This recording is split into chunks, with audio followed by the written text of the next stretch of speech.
Bonjour à tous. Ben voilà, donc je suis là pour réexpliquer les intérêts simples, vu que certains doivent repasser cette partie-là lors des représentations. Donc je vais commencer tout simplement par réexpliquer la formule, qui est la base, enfin les formules.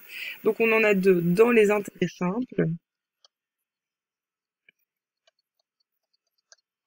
Il y a donc la première formule qui cherche à calculer l'intérêt, qu'on écrit I. Et pour calculer l'intérêt, je dois prendre donc, le capital, le multiplier par le nombre de périodes. Donc ici, le nombre de périodes, c'est pas comme dans les intérêts composés. On peut avoir une période soit en année, soit en mois, soit en jours. On va multiplier par le taux qu'on a mis en nombre décimal, donc 0, quelque chose. Et puis on va diviser soit par 1, soit par 12, soit par 360. Alors, on divise par 1 si la période est en année. On divise par 12 si la période, je ne sais plus écrire, désolé, est en mois. On divise par 360 si la période est en jours. Je vais vous donner bien entendu des exemples juste après. Alors, vous avez également la formule pour trouver la valeur acquise. Donc pour trouver la valeur acquise, c'est tout simple. On prend la valeur du capital et on y ajoute les intérêts. Donc, petit rappel de vocabulaire, les intérêts, c'est la somme d'argent que la banque va nous donner à la fin de l'année. Le capital, c'est l'argent qu'on va placer sur le compte dans le cas d'un emprunt. Le nombre de périodes, donc c'est le temps qu'on laisse l'argent sur le compte. Et le taux, c'est le nombre de pourcents. Ça va? Donc voilà. Je vais passer donc à la deuxième page. Je vais vous mettre un petit exemple. Donc, si on place un capital de 500 euros pendant petit A 3 ans, petit B 5 mois, petit C 120 jours, quel sera mon intérêt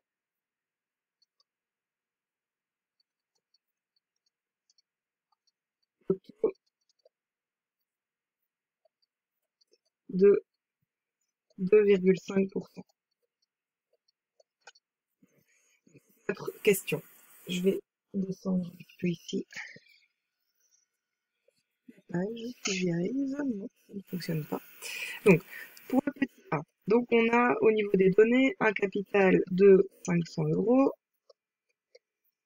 une durée donc N de 3 ans et un taux de 2,5%. Première chose, on va mettre le taux en nombre décimal. Donc, pour passer du nombre de pourcents au taux en nombre décimal, on prend le nombre de pourcents et on divise par 100.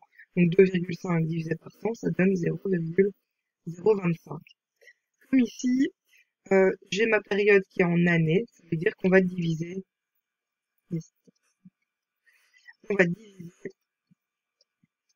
par 1. Alors, on calcule. Donc, je prends pour calculer l'intérêt le capital donc de 500, que je multiplie par le nombre de périodes, donc 3 ans, que je multiplie par le taux, donc 0,025, et puis je divise ici, donc, par 1. Je tape ça sur la calculatrice.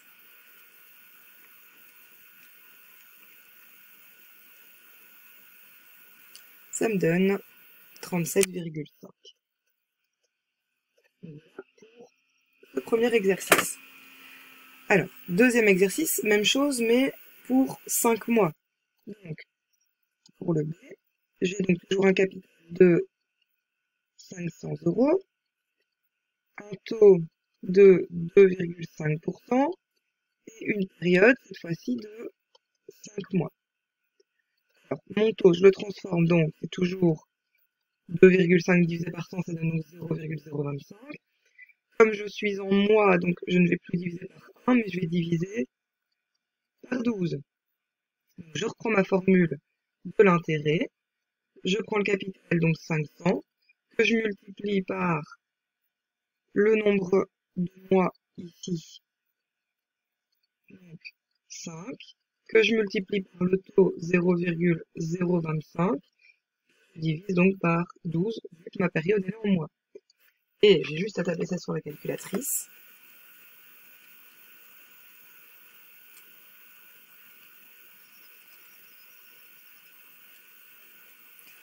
Et ça me donne 5,2 euros, bien entendu. Dernière chose, pour les exercices, entre guillemets, juste d'application de formule, toujours un capital de 500, un temps de 2,5%, donc 0,025, et une durée de 120 jours cette fois-ci. Donc je prends mon intérêt, donc le capital 500, que je multiplie par 120 vu qu'on est en jours, que je multiplie par 0,025 de taux. Et comme ici je suis en jours, on va diviser par 360. Donc je divise ça par 360. Donc 500 fois 120 fois 0,025 égale divisé par 360, ça me donne 4,17 euros. Voilà pour la recherche de l'intérêt tout simple. Si on vous demande de calculer la valeur acquise, par exemple dans ce cas-ci, la valeur acquise, je vais donc prendre mon capital qui est de 500 et y ajouter les intérêts que j'avais trouvés, donc 4,17. Donc ça donne 504,17 euros. Voilà pour la première petite vidéo. Je vous en refais une deuxième pour les autres types d'exercices.